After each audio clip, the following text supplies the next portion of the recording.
Assalamualaikum warahmatullahi wabarakatuh. Di sini saya perwakilan dari kelompok 1 akan menerangkan tentang beef atau daging sapi. Anggota kelompok 1 yaitu Uswatun Hasanah, Akbaruddin Muzaki, dan Sahilatul Ilmi. Mata kuliah yang kita ampu yaitu Teknologi Pengolahan Hasil Hewani. Pengertian: daging sapi adalah salah satu bahan makanan yang paling populer dan menjadi favorit banyak orang. Memiliki cita rasa yang lezat dan cenderung mudah diolah. Sangat wajar bila daging sapi digunakan sebagai bahan dasar dari berbagai resep lezat dari seluruh penjuru dunia. Meskipun sudah sangat banyak digunakan dan diolah menjadi berbagai variasi hidangan lezat, masih banyak pertanyaan yang muncul di kalangan masyarakat tentang bagaimana cara mengolah daging sapi dengan baik dan benar. Teknik pengolahan daging. Daging sapi mempunyai banyak cara untuk diolah. Cara pengolahan daging menggunakan beberapa teknik di dalamnya. Berikut merupakan beberapa teknik dalam pengolahan daging. Teknik pengolahan daging yang pertama yaitu penggilingan. Penggilingan merupakan salah satu teknik pengolahan makanan yang lazim diterapkan pada daging sapi. Tujuannya adalah untuk menghasilkan potongan-potongan kecil dengan ukuran yang homogen. Selain itu, proses penggilingan juga bertujuan untuk mendapatkan tekstur atau tenderness yang baik pada hasil akhir. Untuk proses menggiling daging ini diperlukan mesin penggiling daging dengan kapasitas tertentu sesuai tujuan produksinya.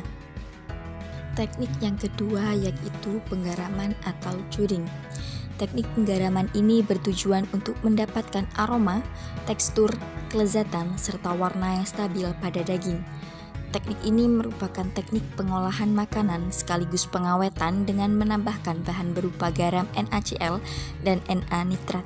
Dengan teknik ini, warna daging akan menjadi merah. Teknik yang ketiga yaitu casing. Pabrik pengolahan makanan juga sering menggunakan teknik casing untuk mengolah daging sapi. Teknik ini biasanya diterapkan pada produk sosis. Casing sendiri bisa diartikan sebagai selongsong yang berfungsi sebagai bahan pengemas sosis.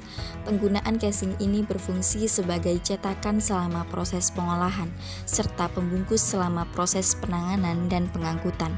Tujuannya adalah untuk membentuk dan melindungi sosis dari kerusakan kimia, seperti mikroba, kerusakan fisik, dan oksidasi. Teknik yang keempat, meat knitting. Teknik pengolahan daging meat knitting sering diterapkan dalam industri pengolahan makanan untuk produksi smoked beef, roasted lamb, dan lain-lain. Teknik ini bertujuan untuk menghasilkan produk yang lebih menarik sekaligus mengikat beberapa bagian daging menjadi utuh. Sesuai dengan namanya, meat knitting berbentuk jaring melingkar yang disusun seperti spiral tanpa adanya sambungan. Jaring ini terbuat dari karet food grade dan dibungkus polyester. Semua bahan ini dipastikan aman untuk digunakan dalam industri makanan. Teknik yang terakhir yaitu pengasapan.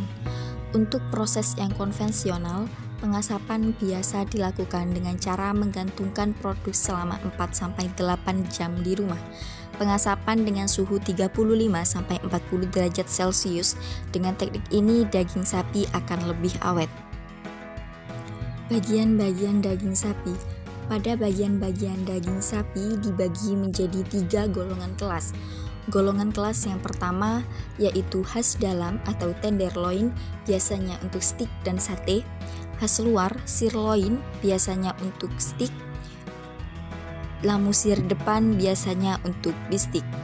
Golongan kelas yang kedua yaitu daging tanjung atau punggung, biasanya untuk sate dan tumisan. Daging kelapa biasanya untuk daging cincang. Daging penutup atau paha biasanya untuk dendeng. Daging gandik biasanya untuk rendang. Ekor atau buntut biasanya untuk sup buntut. Paha depan atau samping biasanya untuk empal, dan daging punuk biasanya untuk daging sapi. Golongan kelas yang ketiga yaitu daging sengkel, biasanya untuk soto dan gulai. Daging iga biasanya untuk iga bakar atau sup kunro. Daging sancan biasanya untuk semur, dan sandung lamur biasanya untuk rawon.